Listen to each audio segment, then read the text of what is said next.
have been really seeing a theme come up, and so I wanted to jump on and just maybe take some time to break some things down.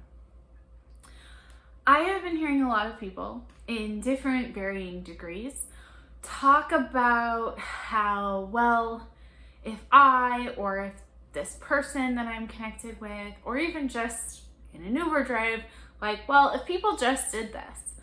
And the thing that they're talking about is if they just focus on the positive, if they just didn't focus on all the negative. So I want to break this down because it feels really important. And the first thing I want to say is that it is important at a certain point to discern, am I letting my mind kind of spiral towards the negative? But where I feel like people get this wrong a lot is not taking into consideration survival brain, trauma mind.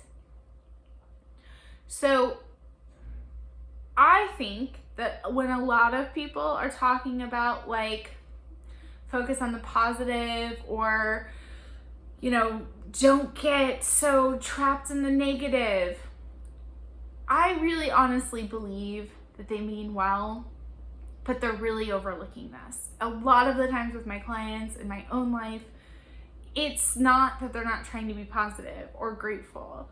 It's that they're in such a survival place in their nervous system and their brain that that feat feels impossible. So it's sort of like saying, you know, leap out of this canyon that you have gotten into, whether you put yourself there, whether someone else has put you there. And it can feel really deflating and validating. It can make that person even feel a little bit crazy. It's kind of crazy making behavior. So instead, I'm a real big fan of meet yourself where you're at and determine for yourself, is this something that feels effective for me?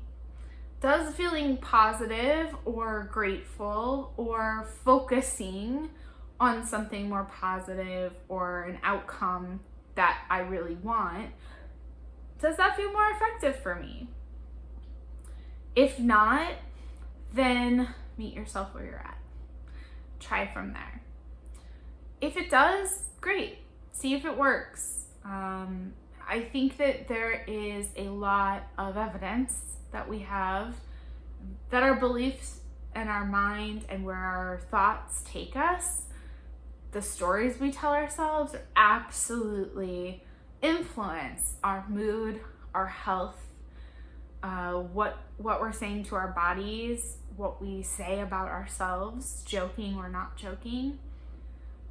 But when we don't consider if we're in survival mode or if someone else is in survival mode, we're really discrediting a lot.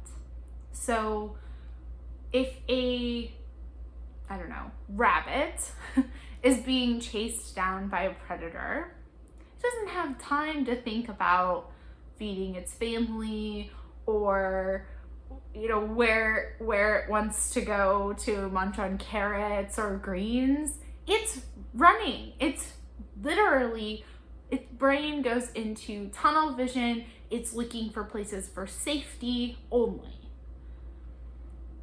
When we tell someone who's in survival patterns to just be positive, to just see the bright side, just be grateful, we aren't actually acknowledging the fear, the anguish, the pain that they're currently in. So sometimes just sitting with the discomfort and saying, I don't like that this is happening. Or, hey, this is where I'm at. And I know that I'm not actually in real danger right here, but it feels like I am. That is a imperative part to being able to shift back into engagement or thrive mindset. We can't just skip steps.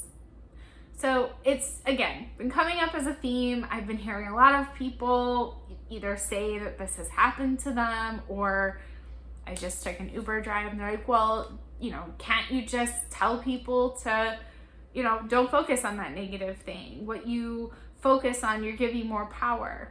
Yes, do I believe that? Absolutely. But as a trauma therapist, that's not the reality for a lot of people. We have to stop taking leaps and bounds and start meeting ourselves where we're at, or allowing people to be where they're at, and then help bridge the gap between that place where they don't want to be stuck and what is actually possible.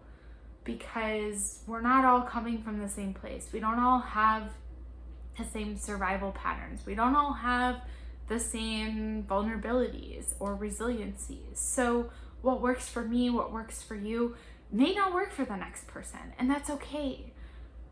But try and remember that when you're engaging, whether it's with a stranger, with your partner. Try to just settle into what's the discomfort. Let's just be present with that first. Then we'll move to what's possible. And if what's possible is, oh, thanks for reminding me that I am not actually being attacked by being in this very noisy restaurant. It was just my mind feeling overwhelmed. Now I can enjoy being present with you. Great. Problem solved. Wish all of our problems could be that simple. But a lot of the times, this is just not true. And invalidating it or trying to move past it or push it down, it can make it a lot worse. So leave your comments below, thoughts, questions, anything that comes up for you around this. I'd love to hear from you. And until next time, take care.